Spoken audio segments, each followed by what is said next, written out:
Simplement passer de la position verticale à horizontale. Non, horizontale à Oui, mais verticale. en utilisant déflagration fumée Ouais. de feu, la même chose. Ouais, en fait, Donc c'est on fait exactement encore la deux même fois image que je veux, ça mais tac, tac, tac. et la table après. Ouais.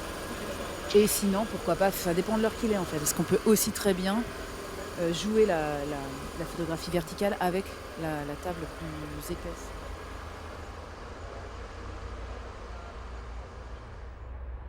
Tokyo Bay, c'est un quasi-autoportrait, mais ça n'est pas un autoportrait. C'est une prise de vue qui a pu être imprimée sur un film avec des pigments adaptés pour le verre, de sorte à permettre d'obtenir l'équivalent d'une diapo de quasiment 3 mètres et 2 mètres 10 de haut.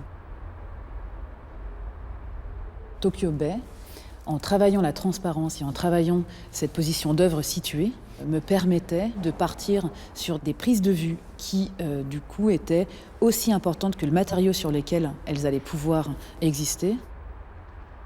En enlevant le blanc du papier, puisque je suis sur verre, donc transparence, je ramenais aussi quelque part la notion de présent.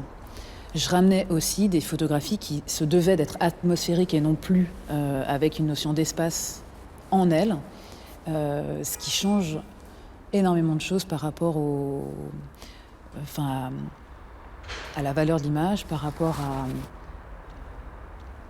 à la manière dont le regardeur allait se situer dans l'espace d'exposition ou dans l'espace dans lequel l'œuvre était proposée. Il y a 20 secondes de pause. Là.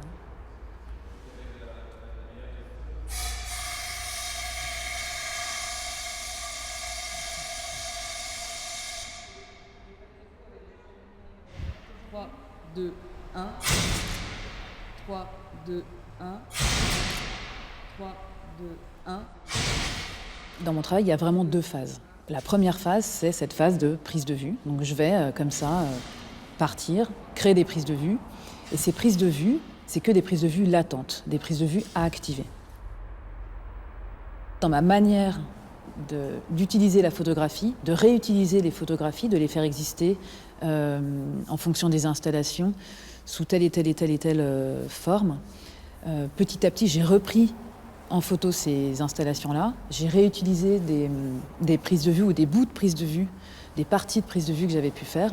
Et en fait, je me suis rendu compte au fur et à mesure des années que j'écrivais réellement une partition avec cette notion temporelle.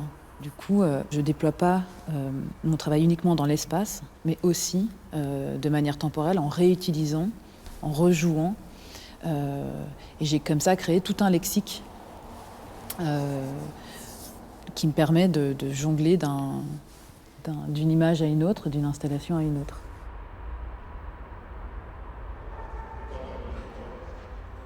Le 4, ça va? Ouais. Encore? Ouais, comme ça va. Ok.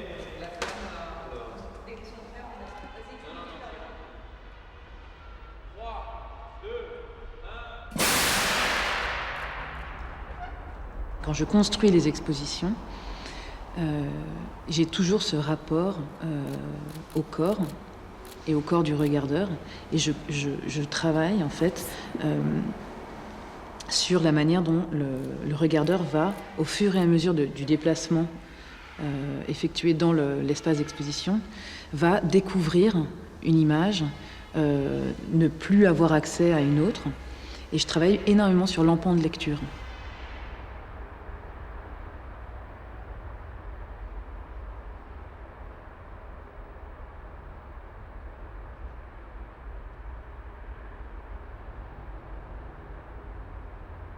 Par exemple, je pense à une œuvre faite pour l'exposition universelle de Shanghai en 2010, où là j'ai travaillé sur des tailles qui étaient assez importantes.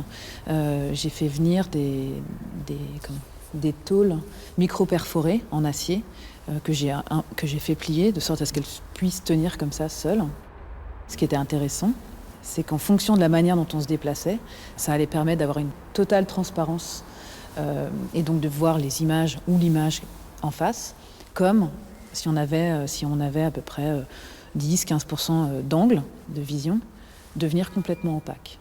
Donc après, partant de ces principes-là, le spectateur allait ou pas activer une image allait pouvoir en découvrir une, deux ou trois, en fonction de sa place dans l'espace d'exposition.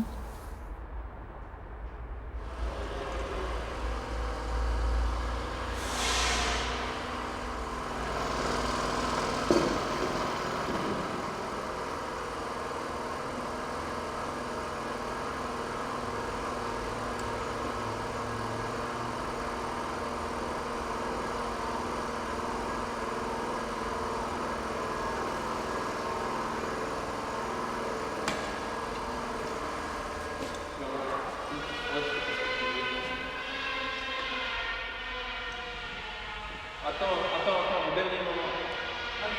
Au dernier moment. Comme ça, on conserve vraiment les bouteilles, sinon elles gèlent et... Et Maurice, attends. Quand on aura fini la déflagration, tu pourras remettre de la fumée? Je le fais parfois, c'est un... Ok. Ça marche. Prêt. 3, 2, 1... Moi, j'attaque pas la représentation, c'est-à-dire que je me positionne ici vraiment en tant que photographe, et photographe qui va réellement aller chercher des images, des prises de vue. J'essaye en permanence de trouver un équilibre sur les questionnements que j'ai par rapport au médium, la déconstruction du médium, les enjeux de ce pourquoi je suis partie faire des prises de vue, et le résultat à la fin, où après des mois de travail en atelier, il y a réellement un objet ou une installation qui va exister.